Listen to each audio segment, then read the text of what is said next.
We want to take a closer look at the situation in Syria with retired Navy Admiral James Winnefeld, a former vice chairman of the Joint Chiefs of Staff and now a CBS News military and homeland security analyst. Also with us is Ambassador James Jeffrey, the former U.S. envoy to Turkey and Iraq under President George W. Bush and under the Obama administration as well. Thank you both for coming on the show. Admiral, this attack in Syria hit 3 locations. The Pentagon says it set the chemical weapons program back at least a few years.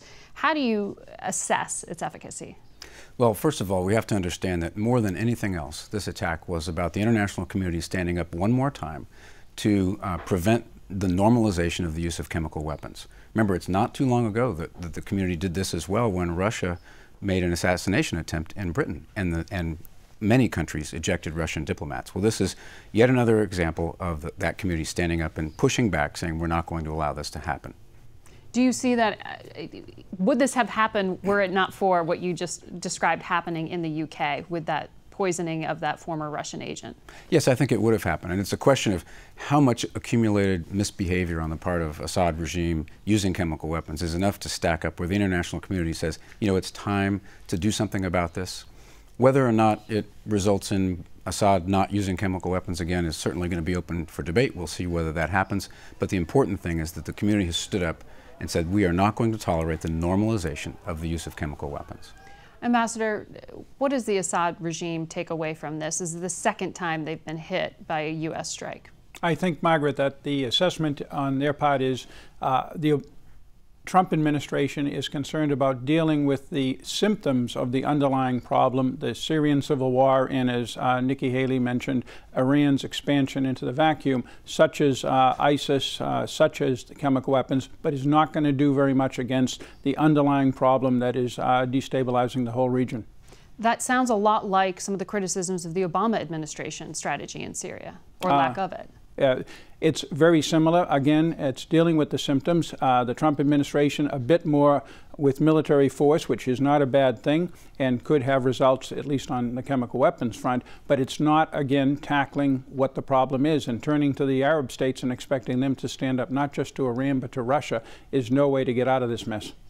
Admiral, is there a takeaway that we can learn in terms of how this strike was decided? You know, Aaron David Miller, longtime diplomat, said that the key takeaway is not what happened in Syria, but what didn't.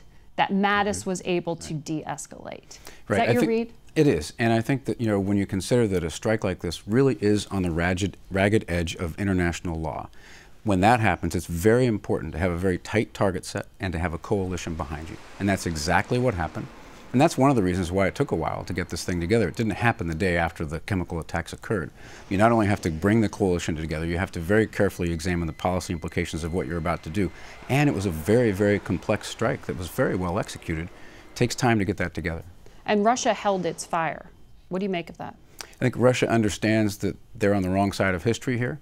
They're on a roll. Do they? They've been on the right side in terms of who's winning the war for the past 7 years. Well, they're on a roll here. They've illegally annexed the Crimea. They've interfered in our elections. They have tried to assassinate somebody in Great Britain, and now they're backing a monster who is using chemical weapons against his own people. So I think the writing was on the wall in the Kremlin. Certainly they're going to push back publicly, no question about it, but I think they realize that even if they could have interfered with the strike, which is debatable, I don't think that they were going to do too much.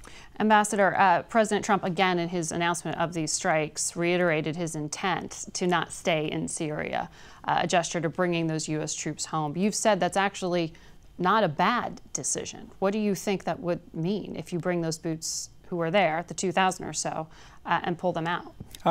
Pulling the ground troops out, Margaret, because I think they're doing at this point a peripheral mission of dealing with the remnants of ISIS is not a bad idea because Americans are very nervous about this.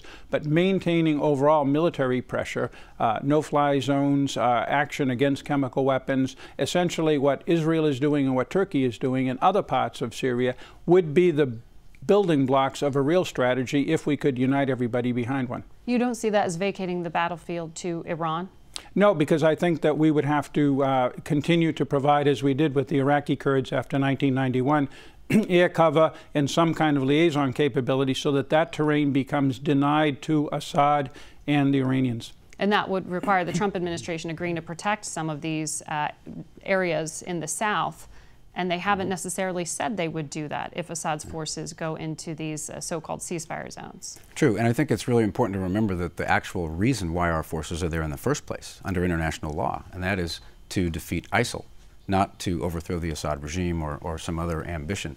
There are probably peripheral sides to that idea, but legally the reason why we're there is collective self-defense with our partners in the region against ISIL. Ambassador, in the next few weeks, we're going to see a lot of potential flashpoints. You've got the Iraqi elections. You've also got President Trump needing to make a decision on the Iran nuclear deal. What do you think is going to happen here? I mean, can you put those pieces together for us? They all circle around the central point, which is a shift in the geostrategic structure of a critically important region, the Middle East, by Iran, enabled by Russia, and helped by its proxies such as Assad. There's an Iraq aspect to that, a Yemen, and also a nuclear agreement aspect to it.